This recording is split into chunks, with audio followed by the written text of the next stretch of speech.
Hello everyone, welcome to my YouTube channel exploring civil services. Guys, मुझे आप लोगों से एक इम्पॉर्टेंट बात ये कहनी है कि अगर आप लोग ये सोच रहे हैं कि हम पढ़ ले पूरा सिलेबस उसके बाद आंसर लिखेंगे तो ये बहुत बड़ी गलती हो रही है। ऐसे तो पूरा एक्सटेंशन का भी टाइम निकल जाएगा जो पोस्टपोन हुआ है एग्ज़ाम, और फिर प्रीलिम्स एग्ज़ाम आ जाएगा, फिर हम अपना ऑप्शनल सब्जेक्ट अच्छा नहीं कर पाएंगे। आप कॉपी पेस्ट करिए, आप छोटा आंसर लिखिए, आप जैसे भी करिए, लेकिन एटलीस्ट आप लिखना शुरू करिए। शुरू में आपके आंसर्स अच्छे हो सकता है कि अच्छे आंसर्स ना लिख पाएँ, डायग्राम्स ना हो, फ्लो चार्ट्स ना हो, या कंटेंट स्ट्रांग ना हो, बट धीरे धीरे जब आप लिखना शुरू करेंगे तो एक ऐसा टाइम आएगा जब आप एक बहुत अच्छा आंसर लिख सकेंगे। तो चलिए स्टार्ट करते हैं। आज सेकेंड डे है और इसका टॉपिक है concept of geomorphic cycles and landscape development. ये जियोमॉर्फोलॉजी यूनिट से है। अगर आपको पता नहीं है कि ये क्या चल रहा है तो आप डिस्क्रिप्शन में लिंक्स चेक कर सकते हैं। ये 70 डेज़ का डेली आंसर राइटिंग प्रोग्राम है और आज डे 2 है। इसमें पहला क्वेश्चन है हाईलाइट द। आपको क्वेश्चंस देखने हो तो आप टेलीग्राम चैनल पे देख सकते हैं। इसमें 3 क्वेश्चंस दिए गए थे डे 2 के लिए। पहला क्वेश्चन है highlight the geomorphic features essentially found in topographies under the second cycle of erosion. पहले हम लोगों ने देखा था कि cycle of erosion Davis, Penck और किंग के थे। अब यहाँ पे हम देखेंगे कि अब इसमें हम इंट्रोडक्शन ये लिख सकते हैं इस क्वेश्चन में कि W.M. डेविस जो थे उन्होंने जियोमॉर्फोलॉजिक साइकिल का उनका बहुत सारा क्रिटिसिज्म हुआ था, क्योंकि उन्होंने बेस लेवल को ही स्टेबिलिटी मान के पूरा थ्योरी एक्सप्लेन कर दिया था। तो फिर इसको क्रिटिसिज्म को ओवरकम करने के लिए उन्होंने बताया कि एसोसिएटेड लैंडफॉर्म्स आगे कैसे बनते हैं, बेस लेवल के भी आगे।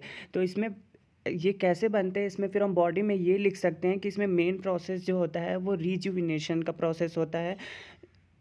और जैसे जैसे रिजुविनेशन होता है तो टाइम जो होता है साइकिल ऑफ इरोजन का वो भी बढ़ते जाता है। अब ये रिजुविनेशन वो मेनली 3 टाइप्स के होते हैं, डायनामिक, यूस्टैटिक और स्टैटिक। डायनामिक में आता है हमारा अपलिफ्टमेंट ऑफ लैंड मासेस, और जो लैंड एरिया है उसका टिल्टिंग या आउटलेट का लोअरिंग, ये सब डायनामिक में आता है। फिर उसके बाद यूस्टैटिक में आता है कि सी लेवल का चेंजेस हो सकता है। इसमें बहुत सारे रीजंस होते हैं, डायस्ट्रॉफिक इवेंट्स हो सकते हैं, सी फ्लोर स्प्रेडिंग हो सकता है, या कोस्टल लैंडफॉर्म्स का राइजिंग हो सकता है, ग्लेशियल फॉल हो सकता है, कुछ भी हो सकता है। फिर थर्ड वाले में आता है स्टैटिक रिजुविनेशन में कि रिवर लोड का डिक्रीज़ हो जाता है, वॉल्यूम ऑफ वाटर बहुत ज़्यादा बढ़ जाता है।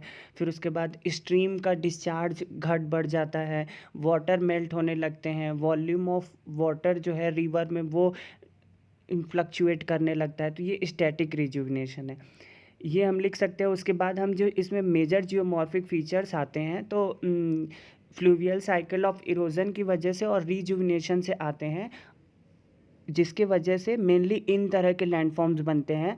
पहला कि वैली इन वैली बन सकता है, जिसको हम मल्टी स्टोरी वैली भी बोलते हैं। अपलिफ्टेड पेनीप्लेन्स बन सकते हैं, इंसाइज्ड मेंडर्स बन सकते हैं, पेयर टेरेसेस बन सकते हैं, नीक पॉइंट्स बन सकते हैं।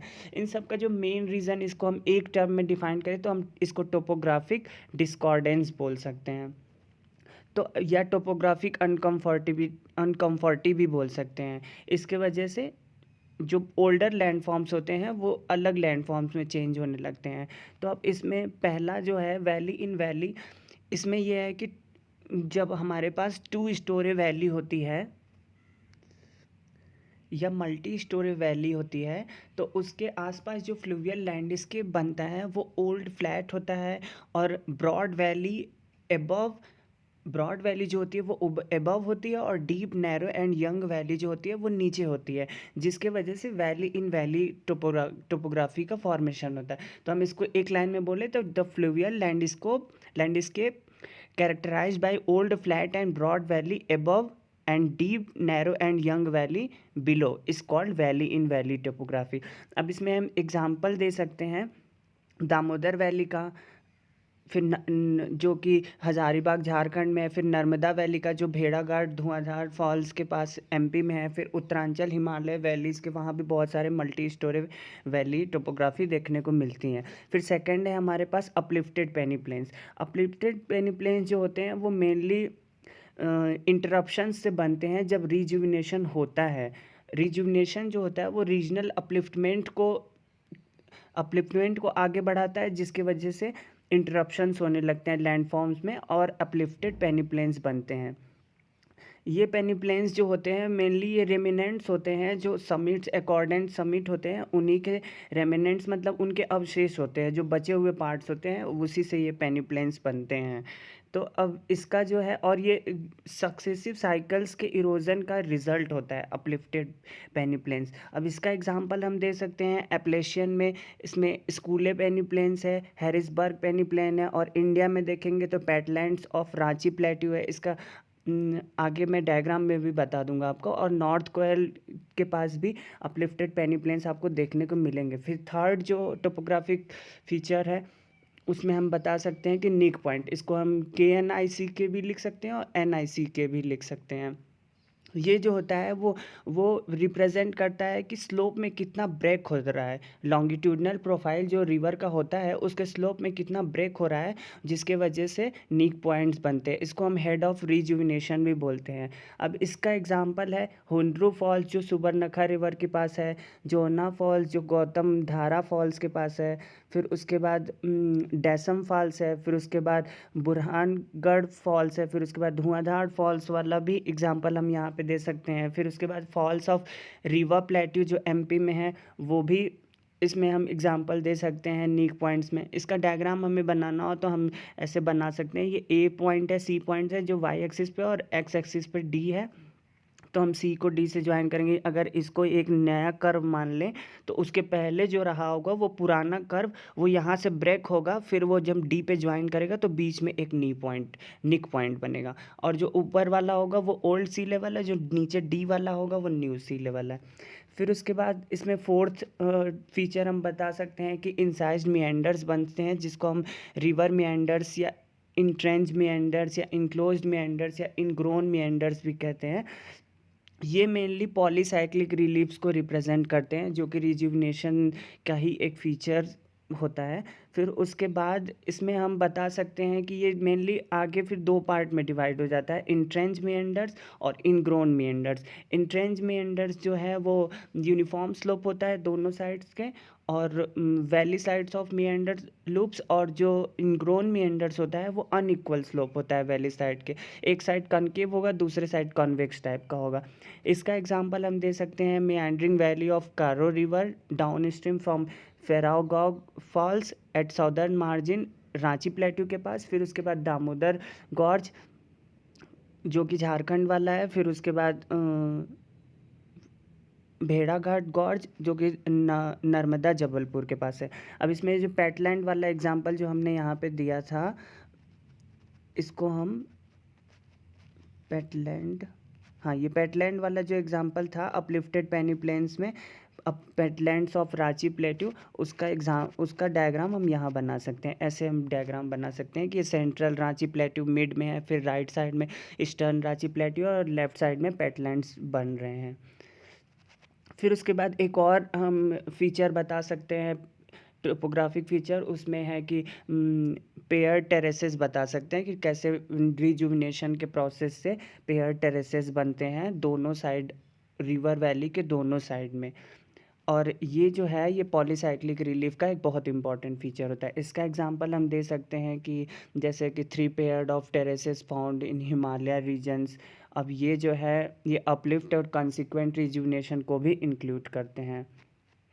फिर उसके बाद कंक्लूजन में हम ये लिख सकते हैं कि डायनामिक टोपोग्राफिक फीचर जो मिलते हैं second cycle of erosion mainly due to substantial fall in sea level, upliftment of land masses और fluvial cycle of erosion and rejuvenation भी लिख सकते हैं।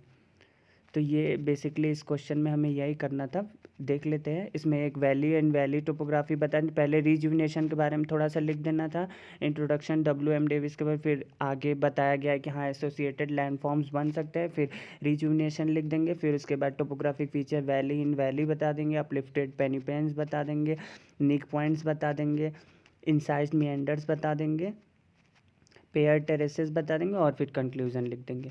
फिर आते हैं सेकंड क्वेश्चन पे। Second question basically static type का क्वेश्चन है। एक्सप्लेन हाउ बॉसुगेन या बॉस भी बोलते हैं and haldenhang lead to theory of slope replacement. Basically इसमें पेंग की थ्योरी का जो थर्ड पार्ट है वो लिखना था, जिसको कि हम कहते हैं, फर्स्ट पार्ट को हम कहते हैं ऑस्पेटेजेंडे एट विकलंग और सेकंड को बोलते हैं गेल्से फॉर्मिगे एट विकलंग और थर्ड को बोलते हैं एब्स्टिगेंडे एट विकलंग। तो बेसिकली थर्ड वाला ही इसमें लिखना था। तो चलिए शुरू से देख लेते हैं। इसमें हम इंट्रोडक्शन में लिखेंगे कि डेविस पेंग का जो कॉन्सेप्ट ऑफ स्लोप डेवलपमेंट था वो बहुत सोफिस्टिकेटेड था। लेकिन पेंग ने जो है उसको और क्लियरली सेपरेट किया है प्रोसेस और एल्टीट्यूड के बेसिस पे। पेंक ने जो कंबाइंड किया इन सारे स्टडी को और उसके बाद उसको प्रोसेस रेस्पॉन्स और कॉज इफेक्ट के रिलेशनशिप के थ्रू रिप्रेजेंट किया है कि कैसे स्लोप डेवलपमेंट होता है, और फिर आगे स्लोप रिप्लेसमेंट थ्योरी का नाम दे दिया है इसको। फिर उसके बाद बॉडी में हम लिख सकते हैं कि ये इंटर रिलेशन है। बेसिकली पेंक का जो स्लोप रिप्लेसमेंट थ्योरी है वो इंटर रिलेशन है इंडोजेनेटिक और एक्सोजेनेटिक फोर्सेस का। जब इंडोजेनेटिक फोर्सेस ज़्यादा होते हैं तो कॉन्वेक्स प्रोफाइल बनता है। जब इंडोजेनेटिक एक्सोजेनेटिक ऑलमोस्ट इक्वल होते हैं तो स्ट्रेट प्रोफाइल बनता है। जब इंडोजेनेटिक फोर्सेस कम हो जाते हैं या एक्सोजेनेटिक फोर्सेस ज़्यादा हो जाते हैं तो कॉनकेव प्रोफाइल बनता है। फिर उसके बाद पेंक ने ये बताया है कि लैंडफॉर्म डेवलपमेंट जो है वो मेनली 3 प्रोसेस से पास होता है, जिसमें कि ये ऑब्स्टगेंडे एंड विकलंग जो है उसमें कि एक्सेलरेटिंग या वैक्सिंग फेज होता है जहाँ पे लैंडफॉर्म डेवलप होते हैं। यहाँ पे यूथफुल स्टेज होता है। जो यूथफुल स्टेज डेविस ने बताया था ये ऑलमोस्ट उसी के इक्वल, उसी का सिनोनिम्स है।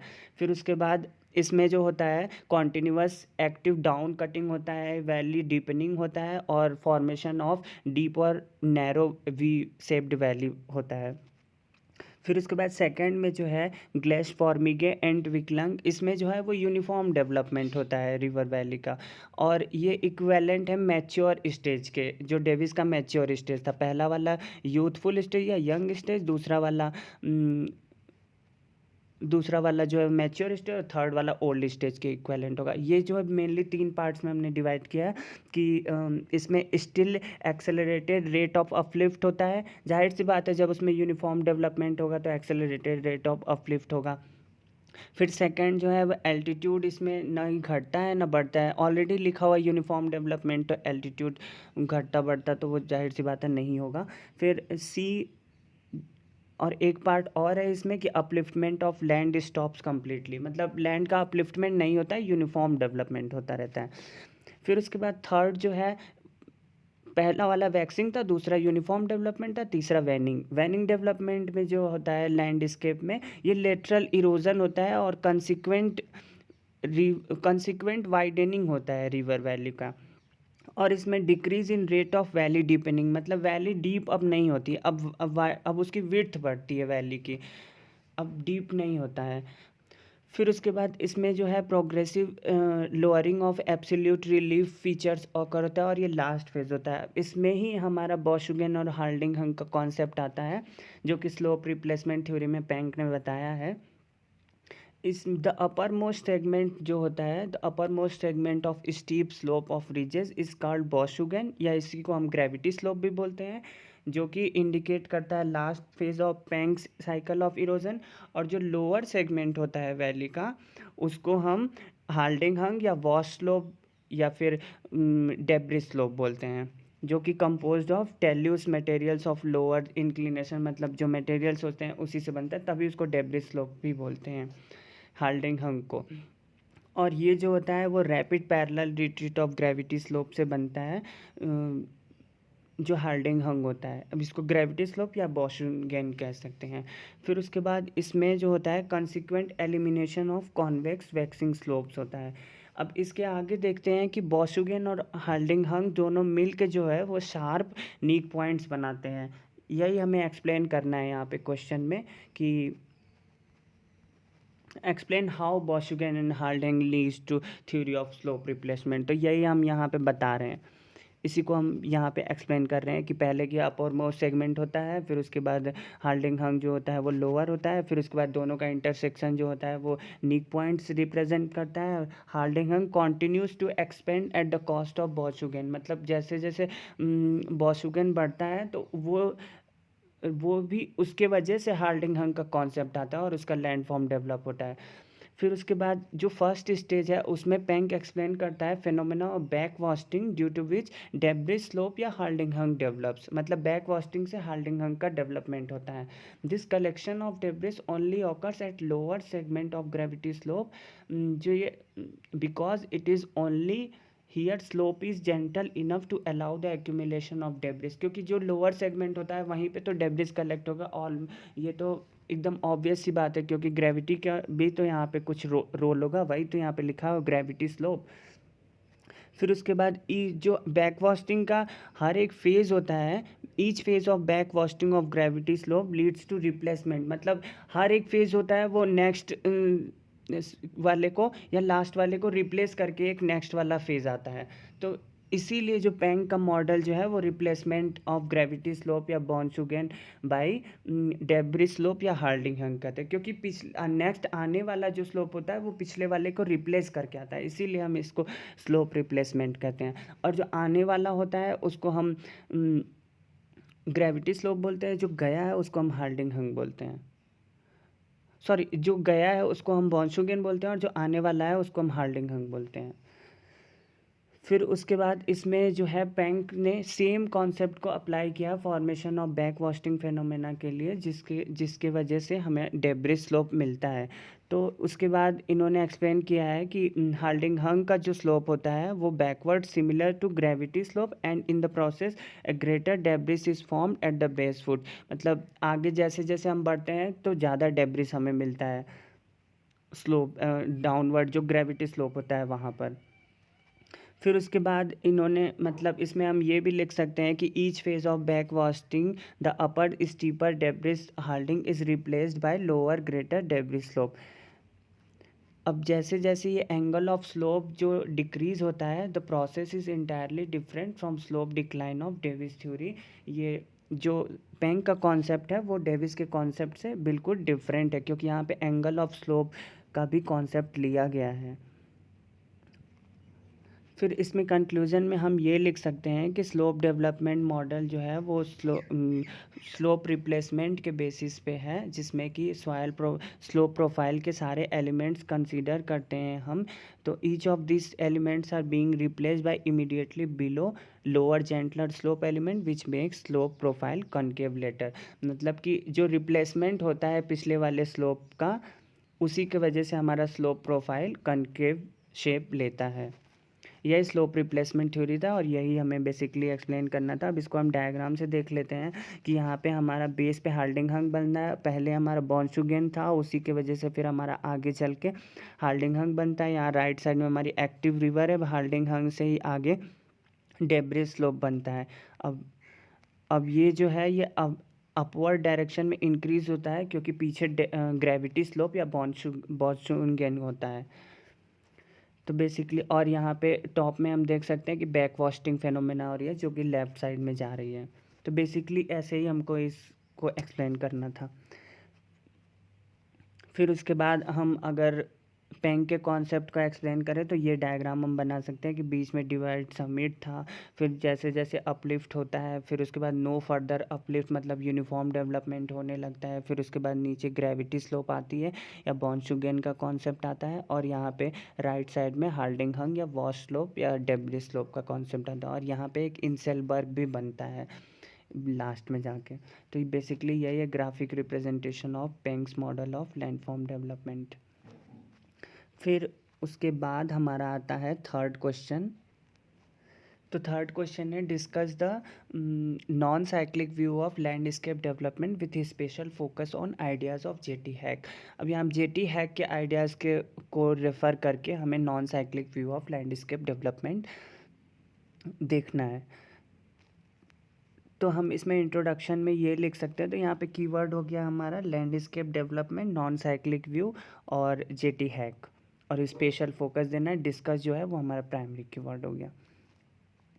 फिर उसके बाद तो हम इसमें लिख सकते हैं इंट्रोडक्शन में कि जेटी हैक ने ट्राई किया था कॉन्सेप्चुअल जो गैप था डेविस के कॉन्सेप्ट का इवोल्यूशनरी मॉडल का, उसको फिलअप करने का, और पेंग का जो मॉर्फोलॉजिकल सिस्टम था उसको, इन दोनों के कॉन्सेप्ट को कॉन्सेप्ट में जो भी प्रॉब्लम्स थी, जो भी गैप्स थे, उसको जेटी हैक ने ट्राई किया था फिल करने का।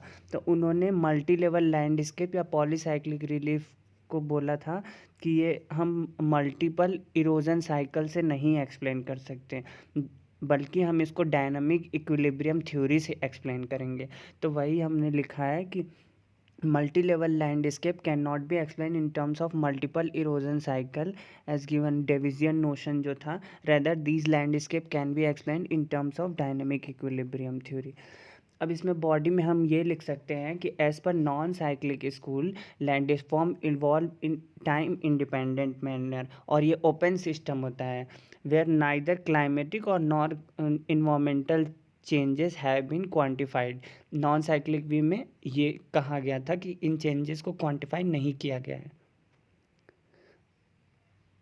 इन्होंने जो है वो क्रिटिसाइज़ किया है टाइम डिपेंडेंट स्टेजेस को और ग्रोथ मॉडल का। They have criticise the time dependent stage growth model और रिजेक्टेड ऑर्डरली और सिक्वेंशियल डेवलपमेंट ऑफ लैंडस्केप। मतलब इन्होंने कहा है कि जो लैंडस्केप का डेवलपमेंट होता है वो किसी पर्टिकुलर ऑर्डर में या सीक्वेंस में नहीं होता है, वो डायनेमिक इक्विलिब्रियम होता है। अब ये जो है ये क्वांटिटेटिव मॉडल्स पे बेस्ड है और ओपन सिस्टम पर्सपेक्टिव था, जहाँ पे कि low entropy system passes through high entropy system. तो फिर उसके बाद ओपन सिस्टम जो है वो डायनेमिक इक्विलिब्रियम को फॉलो करता है। जैसे कि माउंटेन्स का एग्जांपल हम ले सकते हैं, माउंटेन रिवर सिस्टम, वहाँ भी डायनेमिक इक्विलिब्रियम होता है। तो वर्क जो है वो कंटिन्यू होता रहता है, मतलब जो भी जो मॉर्फोलॉजिकल प्रोसेसेस हैं वो कंटिन्यू होते रहते हैं, जिसके वजह से लैंडफॉर्म का लोअरिंग होता है। So there is a lowering of landform taking place despite that shape remains conserved and side changes. Shape तो उसका कंजर्व रहता है लेकिन साइज चेंज होता रहता है। अब उसके बाद जेटी हैक ने कहा है कि अगर बेस लेवल हमारा कांस्टेंट रहे तो landform will not follow any dynamic equilibrium. फिर उन्होंने जो जीके गिलबर्ट का इक्विलिब्रियम का आइडिया था उसको और रिवाइव किया और बोला कि इस डायनेमिक इक्विलिब्रियम थ्योरी होती है। उन्होंने कहा कि जियोमॉर्फिक सिस्टम जो होता है वो ओपन होता है, there is a continuous input of energy and matter. मतलब एनर्जी और मैटर इनपुट होते रहते हैं ओपन सिस्टम में, और आउटपुट ऑफ मैटर भी होता है with output of matter and so long as energy remains constant, जिसके वजह से एनर्जी कांस्टेंट रहती है। मतलब घटती बढ़ती नहीं, ऐसा नहीं है कि सिर्फ इनपुट ही दिए जा रहे हैं आउटपुट नहीं हो रहा है, तो ऐसा नहीं है। इनपुट होता है तो आउटपुट भी होता है, जिसकी वजह से एनर्जी कांस्टेंट रहती है और लैंडफॉर्म जो है वो स्टेडी स्टेट में बना रहता है। जबकि कॉन्टिन्यूस डेनुडेशनल प्रोसेसेस होते हैं फिर भी जो लैंडफॉर्म है वो स्टेडी स्टेट में बना रहता है, जस्ट बिकॉज क्योंकि इनपुट और आउटपुट एनर्जी का है वो कांस्टेंट रहता है और लैंडफॉर्म यूनिफॉर्म स्टेट में बना रहता है।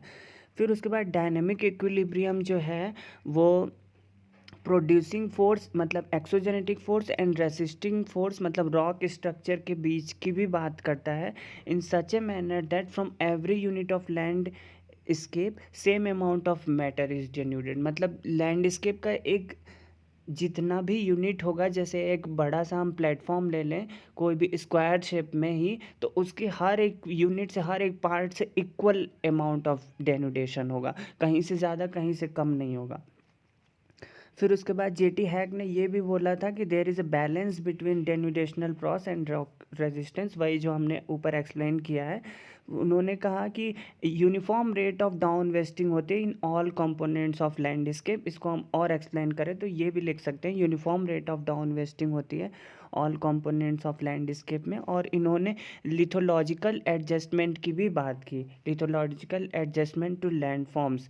और इन्होंने क्या कहा, इन्होंने कहा कि डिफरेंसेस होते हैं, कैरेक्टरिस्टिक्स होती हैं सारे लैंडफॉर्म में, जो कि स्पेशल रिलेशन के हिसाब से वेरी करती रहती हैं।